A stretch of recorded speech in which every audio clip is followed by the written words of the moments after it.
Hey everybody, hopefully you can hear me.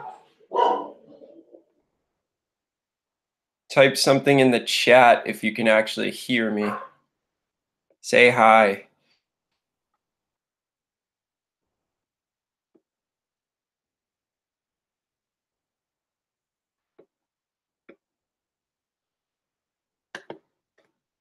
Says we've got 3 people on.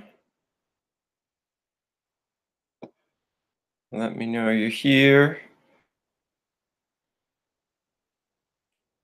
Awesome, thanks Adam. Adam just said hi. Good to see you, man.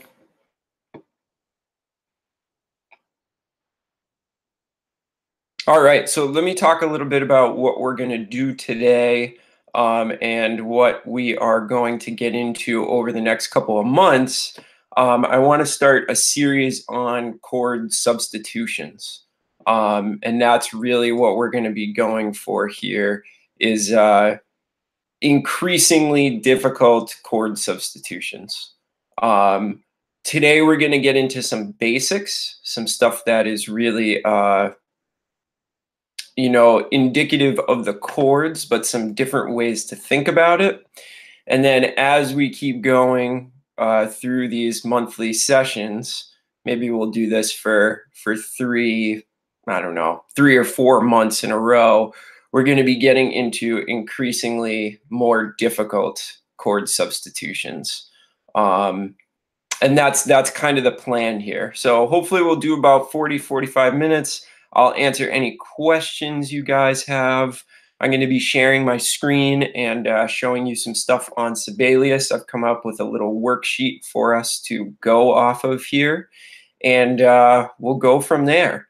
So David's here as well. What's going on, David? Good to see you. Thanks for tuning in.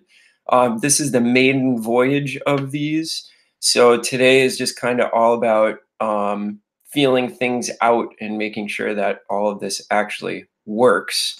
Probably going to have a pretty small group today, but that's okay. I haven't actually started publicizing this stuff beyond just posting in the Patreon community. So I'm going to reach out to the Facebook community for the next one and all that kind of stuff, and hopefully we'll get a bunch of people in here. So everybody still hearing me okay? We good? Type in the chat if you can still hear me, and then I'm going to go ahead and share my screen and we're going to get into it. So feel free to type any questions that you might have in the chat as we go along here. That's how we're really going to be communicating with each other. So let me know. Let me know if there's something that you don't understand. Let me know if there's something you want a little bit more explanation on, all that kind of stuff. All right, so let's share the screen here. Let me see if I can actually share this. So let me know if Sibelius comes up when I share my screen here. Hopefully it will. And then we'll dive right in.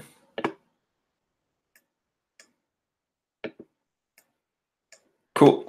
All right, I think I can see it on my other computer, so I think we're good. All right, so let's dive right in. So what we're going to be talking about is some chord substitutions over a 2-5-1, right? Most of the time, good. David says he can see it. Awesome. You guys know that a lot of this stuff we talk about is 2-5-1 stuff. So I'm just going to dive right into a 2-5-1 in C major. And that's what we're going to kind of go off of here is something in C major, and what can we use that are contained in the chords that are going to give us technically chord substitutions, right? So the first thing I want to talk about is the 2 chord, the D minor 7 chord, right? So what I've done is I've drawn out just a little block chord with all of the extensions in it. So if you look, we have 1, 3, 5, 7, 9, and 11 with this D minor chord here. So the 1, 3, 5, 7 are obvious, but when we talk about extensions over a minor 7 chord, we like to use the 9 and the 11. Those are two notes that really fit well with that particular chord. So I'm going to try to play a little bit of piano too. Hopefully you guys will be able to hear it. Let me know if there's any major issues. Like I said, let me know if there are any major issues as we go along here, because this is my first time using this YouTube live stuff here. So hopefully it will all work out. So if we have a D minor chord, D minor 7, this is our basic 1, 3, 5, 7 chord. And then if we add the 9 and the 11 on top, we get this sound. So it just makes it a little bit more colorful. And it also opens up a lot of possibilities for us. So on top of adding that color, it gives us some other notes to work with, which are really nice. So this is what I'm talking about when I talk about the chord substitutions that are inside the chord. And what we're going to be talking about is today, the chord substitutions are going to be diatonic to this scale, this D minor 7 scale, right? So if we look at diatonically some other chords that we can form based off of these notes right here, we get a lot of different possibilities. One of the first ones is we can form an F major chord. And really all that is 3, 5, 7, and 9 of the D minor 7 chord right here, right? So really, it's not anything super advanced. We're just choosing some particular notes and making a new structure out of it. And in fact, if I put a D on the bottom and I play an F major chord, F major 7 chord on top of that, it's actually just still going to sound basically like a D minor 7 chord. So here's what it sounds like with the F major chord on top. Right? So when we voice it, it still just sounds like a traditional D minor 7 chord voicing. But when I actually play it on my saxophone or my instrument when I'm soloing over the top of that chord, it gives it a different sound. It gives it the sound of F major. And if you're really looking to start incorporating the 9th into your chordal playing a little bit more, this is a really, really, really great way to do that, to start incorporating that 9th. Okay, now here's another chord that we can superimpose over the top of D minor 7 that is actually going to give us the 9 and the 11, right? And it actually omits the 3rd. So if we think about playing an A minor 7 over the top of a D minor 7 chord, we get a different sound. So here's D on the bottom and an A minor 7 chord stacked on top of it. That gives us actually a little bit of a different sound because we're not hearing that 3rd anymore, and we have the presence of the 11, which is a different sound. So hopefully you guys can hear that. So there's two possibilities, F major 7 and A minor 7. Now we get into C6, which is a totally different sound as well. So let's go over what notes we're using in that. So we still have the 7 and the 9, and then we also have the 11, but stacked on top of that is the 5th. And the presence of that whole step is going to give us even a completely different sound. So if I play D on the bottom and then play C6 on top of it, and we get kind of almost the same as A minor 7, but a little bit different because we have the presence of that whole step there, which is a really, really nice sound. So let's go right up those 3 different chord subs. Here is F major 7 over D. Here is A minor 7 over D. Here is C6 over D. Kind of some nice sounds, and we can actually transfer between them if we want.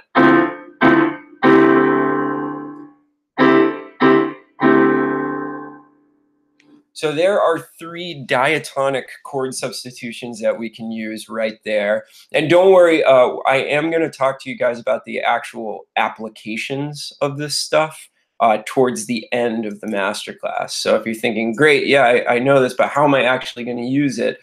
Don't worry, we'll get into that. Now let's look at a couple of other chord substitutions where we are incorporating the 6th of the D minor 7. So that's a note that people will use a lot, even though the chord symbol doesn't say anything about the 6. It's a really great tension note that we can use over D minor 7, even though the chord symbol doesn't say anything about it, right? So if I add that into my D minor 7 chord, if I play just a plain old D minor 7, but I add the B natural on it, that's the sound I get. It's a pretty tension-filled note, but I really like it. I like to use it a lot. And as soon as we start to incorporate that 6, we get some other possibilities here. Now we get some other chords that we can actually superimpose over the top of it. All right, so David just sent in a question, was about to ask this, should I be thinking in terms of my soloing or in terms of rhythm section substitutions? This is going to be all about soloing. Yeah, that's really what I'm talking about here. Since we have such a mix of, horn players and maybe some rhythm section players and, people who play all kinds of different instruments, what I really like to talk about on the podcast and what I'm going to be talking about in these masterclasses is really just soloing. I don't necessarily want to turn this into a rhythm section clinic because there's so many folks out there that don't play in rhythm sections. So yeah, we're really just talking about soloing. Hopefully that clears that up for you. All right, so let's look at this measure 5 here. Now we have an E minor 7 chord that we can stack on top of our D minor 7 chord. So if I put a D in the bass and I play an E minor 7 chord over the top of it, this is what we get. So that's a very, very, very different sound from any of the stuff that we've talked about so far. That's a really interesting sound too. So what we have there is we have 9, 11, then we have the 6, and then we have the root. Yeah, David, that's it. Yeah, he says that's what I assumed when he said substitutions. I was a bit confused. So we're talking about soloing, thinking about different chords in our head while we're soloing than what's actually happening in the rhythm section to give us a little bit more of an interesting sound. All right, and then we have one more. So as I said, this is 9, 11, 6, and then the root, if you're thinking about this as D minor 7. All right, and then we have one more. We have C major 7 over the top of the D minor 7. What we're dealing with this is 7, 9, 11, and 6, right? So this is what we get with this sound. Here's the D. That's actually a really nice sound. That's one of my favorite sounds to use. That gives us a really, really fantastic sort of new sound to use over that D minor 7 chord. So that kind of covers the 2 chord portion of the 2-5-1 that I'm talking about today, right? That's a bunch of subs. That's a lot of stuff to go through. And we're going to talk about how to apply this stuff after we talk about the 5 chord, right? So let's talk about some different stuff that we can use over the 5 chord now. So obviously the second chord in a 2-5-1 in the key of C is a G7. That's going to be our 5 chord here. All right, so let's talk about some of the stuff that we can do over G7. Now I've started with just a very, very basic G7 block chord here. So I've got 1, 3, 5, 7, and 9, right? So that gives us this sound. Very, very basic, a sound that all of you have probably heard before. I don't know of very many piano players or chordal instrument rhythm section players that don't use the 9th in their voicings for their dominant 7th chords. So that's a sound that should be very near and dear to your ears if you play a lot with great rhythm sections. All right, so let's talk about some of the subs that we can use over this. So using just this chord, this block chord, if we extrapolate some of the notes from this, all of a sudden we can get a B half diminished chord off of that by simply using 3, 5, 7, and 9. So again, this is a great, great way to get the 9th involved in your playing, The ninth is such an important note, and sometimes I find thinking about it as a different structure can really, really help. So if I play G on the bottom, and then I play that B half diminished chord, it's the same voicing that we just played. But if you're thinking about it as B minor 7, flat 5, that can actually give you some new possibilities over that. Maybe some new things to think about, right? That's really the only one that's involved in this voicing, right? And then we have to kind of step outside of just a regular G7 and let's start thinking about G7 flat 9 now, because that'll give us a lot more possibility to use in terms of chord substitutions. So if we add that flat 9, that A flat on top of everything, now we have something different that we could use. Now, instead of using B minor 7 flat 5, B half diminished, now we can turn it into a fully diminished chord, which is really kind of a cool sound. So now we get the G on the bottom, and then we get 3, 5, 7, flat 9, which makes that B diminished 7th chord with a G on the bottom. That's a really, really nice sound. I love that. So thinking about B diminished when I see this chord happening gives me kind of a cool way to, again, incorporate the ninth as well, which is always awesome. And then let's head down here, and we're going to check out some other things that we can use that don't incorporate the flat 9. Now, we're going to do a lot more with flat 9, but not until future months, because a lot of our chord subs are really going to be heavily involved with the flat 9 and going into more of the upper extensions that the flat 9 implies. But we're going to save that. We're going to save that for some future episodes. Because I feel that it's a little bit more complicated, and I want to give you guys some more basic stuff before I jump into that. So now let's look at another sort of typical chord that we see as a G7 sharp 11 chord, right, with no flat 9. So just the pure sharp 11 Lydian dominant kind of sound. So let me play this basic voicing. This is 1, 3, 5, 7, 9, sharp 11, and it sounds like this. That gives us a little bit of added tension.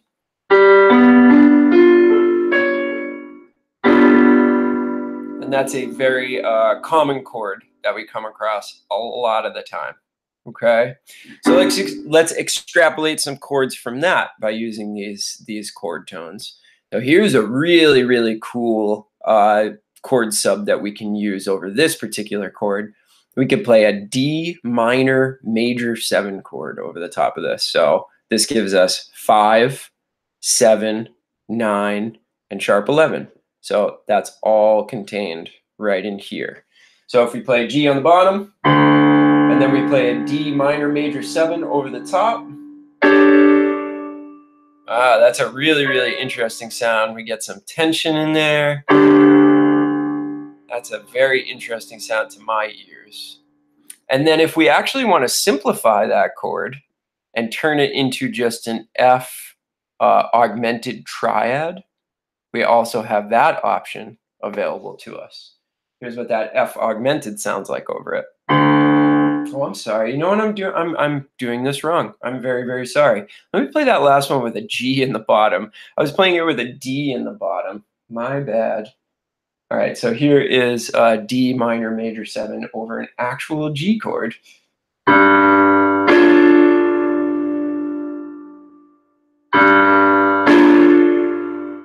Even more interesting when we have that G on the bottom, right? I don't know what I was thinking there. All right, so now we can go to this F augmented triad over G. This is a really cool sound as well. Lot of tension in that one. Ton of tension.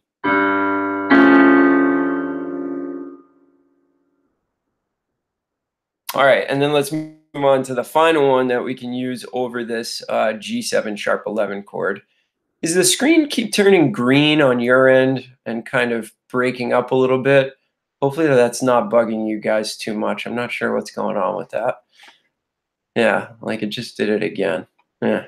Hopefully it's not actually happening out there. All right, so let's look at this last one, this A7 chord over a G. So if you look at the notes we have here, we've got 9, sharp 11, 13, and then actually the root on top. So this one makes a lot of sense as well. Oh, that's great. Adam says it's not turning green for him. It must just be on my end, which is awesome. All right, so let's check out what this A7 chord sounds like. Good. Sounds like it's fine out there for everybody else, which is great. That makes me happy. All right, so we've got this A7 chord over G. So now that's a very, very different sound than the F augmented or the D minor major 7, but a very, very interesting one.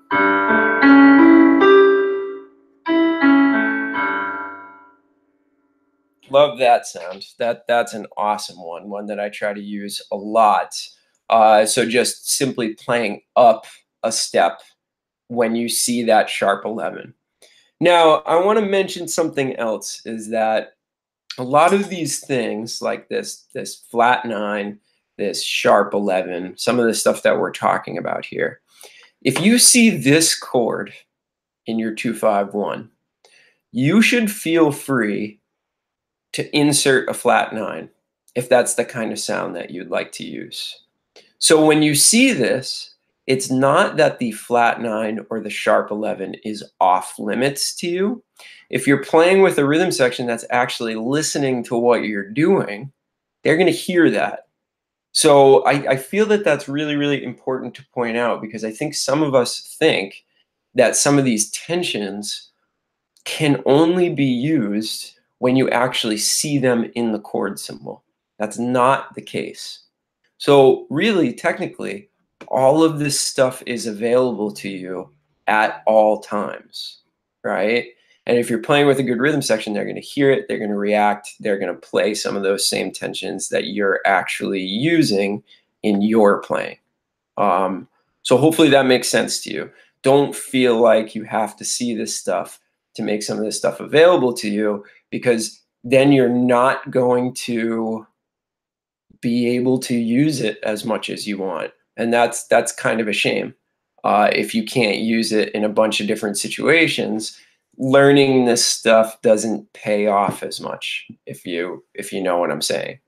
So those are my basic, chord substitutions. Now, that's a lot of information, right? I mean, we're keeping it fairly diatonic, but there's still a lot to unpack here, right? So the first thing that I would do is I would, like, I have a whiteboard in my studio, and sometimes I'll just write stuff on the whiteboard. So this is something where, like, on the whiteboard, I would write D minor 7, and then I would practice thinking about all of these different substitutions that go along with the D minor 7 chord, right? So I'd be staring at D minor 7, and then I'd be thinking in my head, all right, what's available to me? And I would want to kind of memorize the fact, okay, F major 7 is available to me.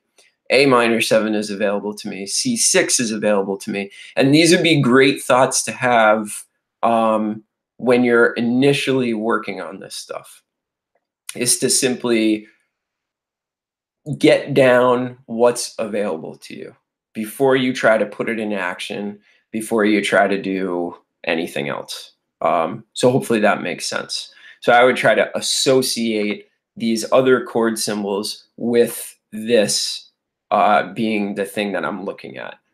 Okay.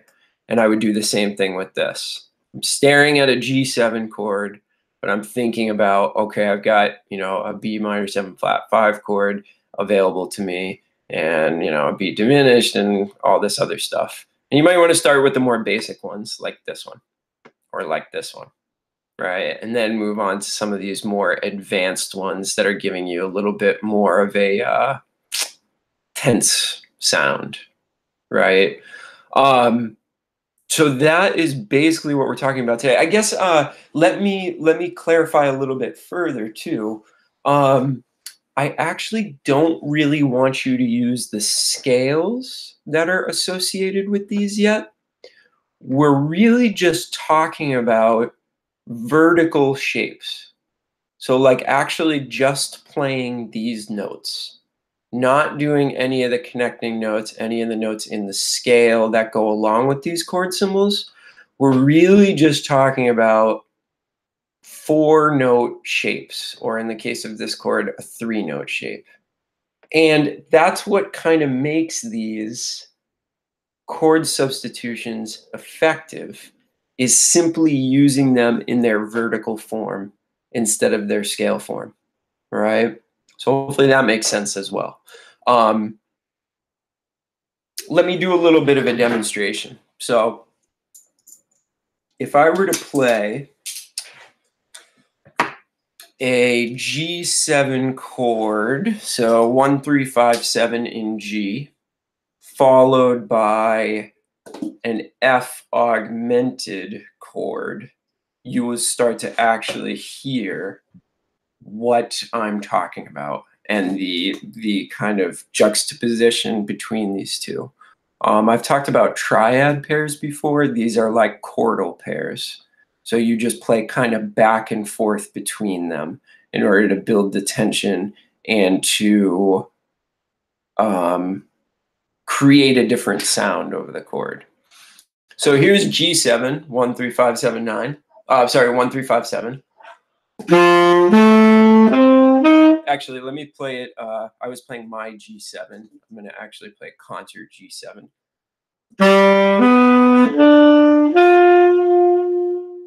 Now I'm going to play the F augmented. Do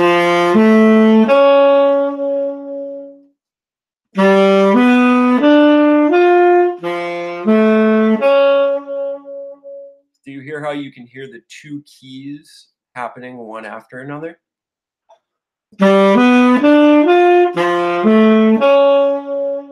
So our ear goes G7, and then all of a sudden our ear goes to F augmented, which is really what we're after here. We're really after bringing the ear to some different places. So if I start to mess around with that a little bit,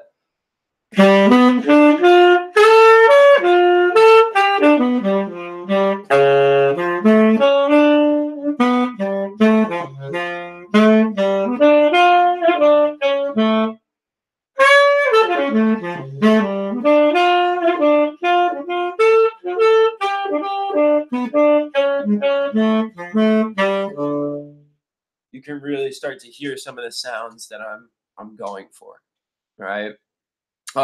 Let's do a little bit of an experiment with the regular plain old G7, 1, 3, 5, 7, and the B diminished. This will actually sound very, very similar because there's really only one note different between those two chords. So here's G7 and the B diminished 7.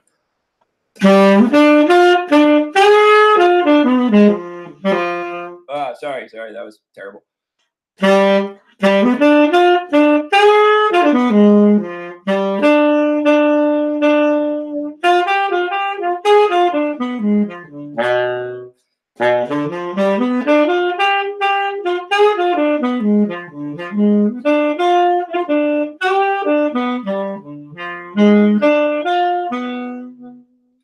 That one's not as noticeable because really what I'm doing is I'm just incorporating the flat 9 into what I'm playing. But I'm trying to play it as much as I can as a structure of this B diminished 7th chord. All right. Let me know you're still with me. Anybody have any questions so far? Let me know if you do. Because if not, we're going to move on to how to actually apply this stuff and actually use it over a 2-5-1 chord, or a 2-5-1 progression, sorry. And this is where it really starts to get fun and where it really starts to get interesting, is when we start plugging these chord substitutions into our actual progression here, all right? So let's take a look at the next part of this, kind of the final part of our discussion today. So what this would be is your typical 2-5-1 progression to C major 7. So our 2-5-1 progression in C is obviously D minor 7 to G7 to C, what we've been talking about kind of all day here. But what we're going to do is now we're going to use some of our chord subs, right? We're going to actually substitute a couple of these structures that we've been talking about over the top of what's normally just D minor 7 to G7 to C. So we plucked 1 from our D minor 7 measure. We took our E minor 7 chord sub and we plugged it in where there's normally a D minor 7. All right. Then over our G7 chord, we took our F augmented and we replaced our G7 with our F augmented. So now instead of playing D minor 7, G7, C major 7, we are now playing E minor 7, F augmented to C. And that's going to give us a very, very different sound. Now keep in mind, the rhythm section is still playing D minor 7 to G7 to C. So now we start to get a little bit of a different thing happening, right? So I'm going to play it on piano so you can actually hear the harmony that the rhythm section would be playing, and then something that we're playing in a very, very basic form. So our rhythm section is going to be doing this. 1, 2, 3, 4. 1, 2, 3, 4. And then we're going to be thinking something different in our head that's going to give us a little bit more interesting stuff. So I'm going to play something really, really basic, just like outlining these chord substitutions in their most basic form, and check out what it sounds like. So I'll do it really slow. 1, 2, 3, 4.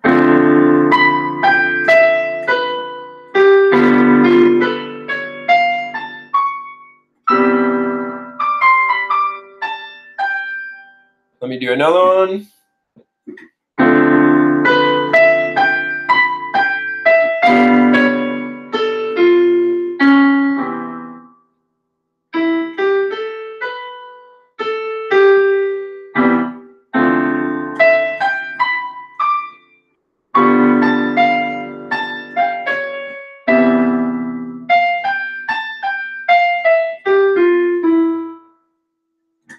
So there's just some examples of using this particular chord substitution. And I always want to resolve it to C. I'm never really going to sub this until we get into some way, way, way more advanced stuff. I'm not going to sub this chord because that's our resolution point. That's where we want everything to sort of come back in to the key and break that tension, right? So you can hear this is a pretty tense sound over what's supposed to be a G7 chord, because we have the presence of that sharp 11. And it's interesting, right? Because what you're hearing, what I'm playing melodically, is I'm playing in the key of F augmented. The rhythm section is playing in the key of G. So your ear is going, whoa, wait a second here. There's two keys happening at the same time, which is really what we're after. That's kind of the point of doing all of this, right? So hopefully that makes sense to you guys. Let's go over the second one that I had written out today. So over our D minor 7 chord, we're going to play an F major 7 chord, because again, that was actually our first chord substitution. And it's interesting. All right, we got some questions coming in. Let me address these. So David says, when you're at a gig, do you actively think about these substitutions, or is it passive? For me, it's actually pretty active. At least for now, I would say it's actually pretty active because I want to think about maybe some of the stuff that I'm working on, but eventually I want it to become just like a sound. You know what I mean? Eventually, my goal is to just have it as a sound that I hear and that I can pull off. But for me, I'm not at that point yet. I'm still kind of actively thinking about them as substitutions and maybe trying to play some specific ones. So ultimately what I would like is if I want that sharp 11 sound and I want to play that sharp 11 sound in a really interesting way, then I want to be able to just kind of go into my F augmented stuff without really thinking about it. But that's the hard part. That's the really, really difficult thing about playing jazz in general, is to get to that point. You're really, you're really mastering the stuff when you get to the point where you can just think about a sound, right? That's a great question. Thinking on gigs is an interesting concept, because like I was playing a gig last night and I was talking to the bass player after the gig, and I was telling him, I'm like, man, I'm working on all this stuff, and then when I get on stage, it doesn't come out. And he was saying to me that, like, yeah, and then if I do try to force it into my playing, it just sounds stupid. And we were talking about that back and forth, and what we kind of came to the conclusion of is, like, you have to work on it so much. Like, if you're practicing something in the practice room that day, it's not necessarily going to come out on the gig that night. It's a longer process than that. So the stuff that I was actually coming out of my horn last night when I was on stage was probably stuff that I was working on 6 months ago. You know what I mean? It really kind of does take that long to kind of catch up. So don't worry about it. Like, if you go and you practice this stuff later on this afternoon, and then you go to a jam session or a gig tomorrow night, and you're like, man, I was working on those chord substitutions that Nick showed me, and they're not coming out. Yeah, there's a bit of a delay. So don't worry about it. It's not gonna come out immediately. So that's maybe a little bit of food for thought there. So David says, yeah, I can't think fast enough at a jam session to pull out any of this stuff exactly. If I start thinking about these subs, I will lose track of the tune. Yeah, so just keep working on them. And eventually, little by little, they'll start to make appearances in your playing without you having to use, like, 90% of your brain power to actually get them to come out. All right, so Adam asked a question. So the chord tones of the F augmented chord are all a half step away from those of C.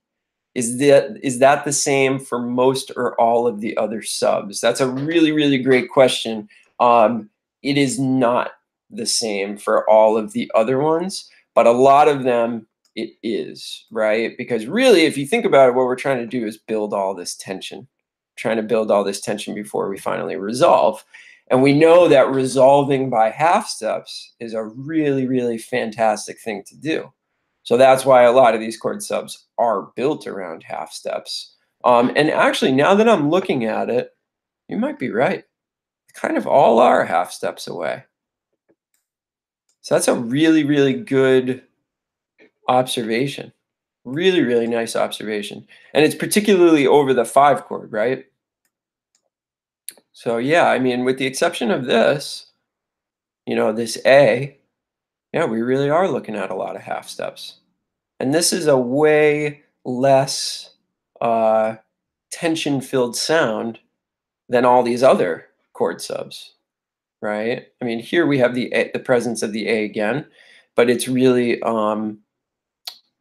it is, yeah, right, exactly. The A is a whole step away.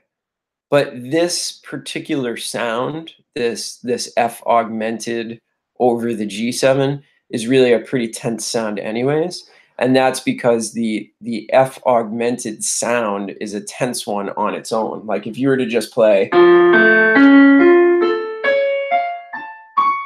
that's already pretty tense, even when you're not playing it against another chord as a substitution. But yeah, really great observation. That's a really awesome observation, Adam. Yeah, look at this. This is like all half steps except for the A, right? And the D. So yeah, mixture of half steps and whole steps. But really what we're going for is we're going for the sound of another chord over a G7. That's really kind of the point. So hopefully that makes sense. All right, let's look at the second one. This is actually much less tense than the first one, which is interesting. I kind of went from more tense to less tense here, but I think it still works. Cool. So let's take a look at this one. We're going to play F major 7, which is just incorporating the 9 of the D minor 7 chord, but we're going to play it in the structure of F major 7. And then the B diminished, if you remember, it just incorporates the flat 9 of the G7. But again, we're playing it in the structure of that B diminished 7 chord. So one thing that we totally omit from each one of these is the root. We never play the root of the D minor 7 chord, and we also never play the root of the G7 chord. So that's another kind of cool thing that this does, is it sort of forces you away from the root. Not that the root is bad. I feel like sometimes I give the root a bad name. The root is not bad, but if we are tied to the root all the time, that can become bad. That doesn't allow for the flexibility that we like to have. So these are kind of cool. If you're looking to get away from the root, start thinking about these structures. So let's check out what this sounds like if I play an F major and then B diminished. So 1, 2, 3, 4.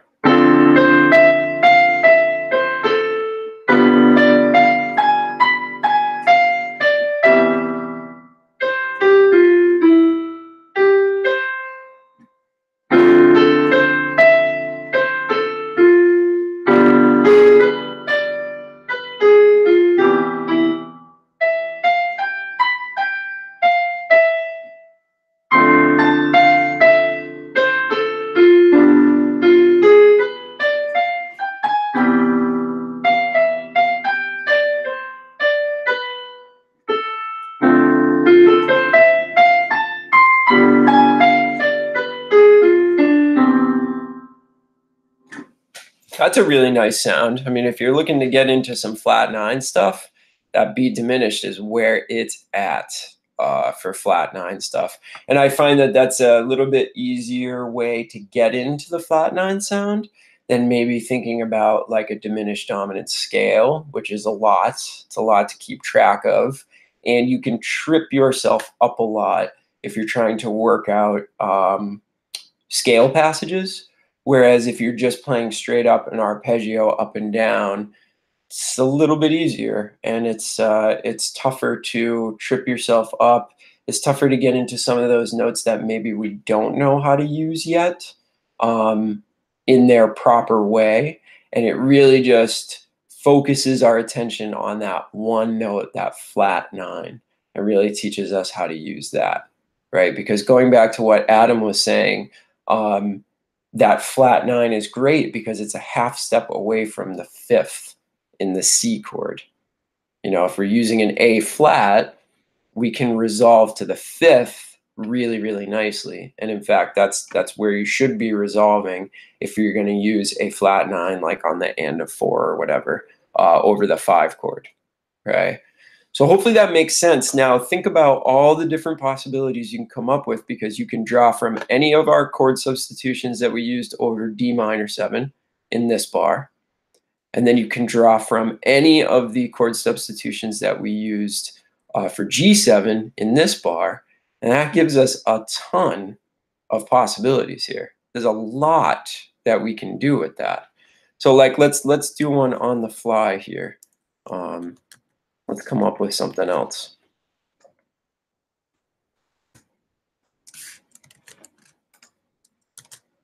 So instead of F major 7, and hopefully you guys can see this as I'm creating these new measures here. I'm just going to wait for the delay to catch up for a second. Just give me 1 second here. Cool. All right, I can actually see it on the screen coming up now. So let's pick another one. Let's pick C6 over that. And then let's use, what do we want to use? Let's use A7 over this. Right, so it's kind of like we're just using a template. And inserting our different chord substitutions into that template, which is a really kind of a fun thing to do and an easy thing to think of. All right, so now we have C6 and we have A7. Let's check out what that sounds like. 2, 3, 4.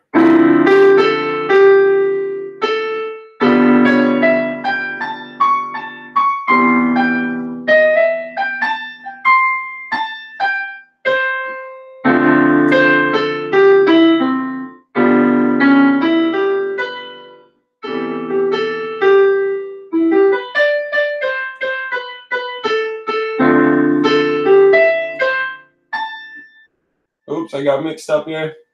I'm like the worst piano player, so bear with me. So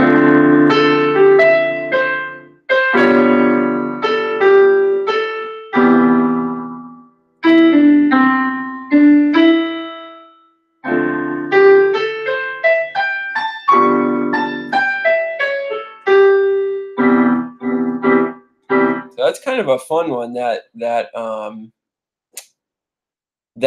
A7 over the top of the G7 chord gives us a really, really interesting structure. Yeah, so David, actually, we're going to get into tritone substitution probably next month, right? Because when we start to talk about tritone substitution, that opens up a whole different world to us, where there are many substitutions that come along with that are a little bit more complicated. So yeah, we will definitely talk about the tritone substitution because it's like obviously one of the most important ones when you're playing jazz. That's like the go-to substitution for so many jazz players. So we're going to talk about that a little bit further, and then talk about some of the other stuff that comes from like that diminished dominant scale, or we'll talk about, you know, the whole tone scale and what that actually means in terms of chord substitution. So we're going to get into it. I figured this would be kind of a fun thing to do these master classes on, at least for the first couple of months, because I know that subs are kind of something that everybody wonders about and wants to know a little bit more about how to use them. So hopefully this was useful to you guys. Thanks for tuning in to the first one. And thanks for being the Patreon supporters. And I know in particular, you two guys, Adam and David, you guys have been really supporting the podcast from the very beginning. So I got to thank you for doing that and tuning into this first one. I'm glad that the tech kind of worked out and we were able to actually connect without any technical difficulties that I was a little bit worried about. And I'm going to post the PDF that I was working on. I'll be posting that to Patreon so you guys can grab it. And I'm hoping that YouTube actually recorded this so that I can actually post the recording to Patreon to anybody that couldn't make it or anything like that. But thanks for hanging out. If you have any questions on this stuff that you think of later, make sure you shoot me an email or start a post on Patreon, and we can kind of talk about this stuff. All right. Thanks for tuning in, guys. I hope you have a great rest of your Sunday, and talk to you soon. Let you know when the next one is. Bye.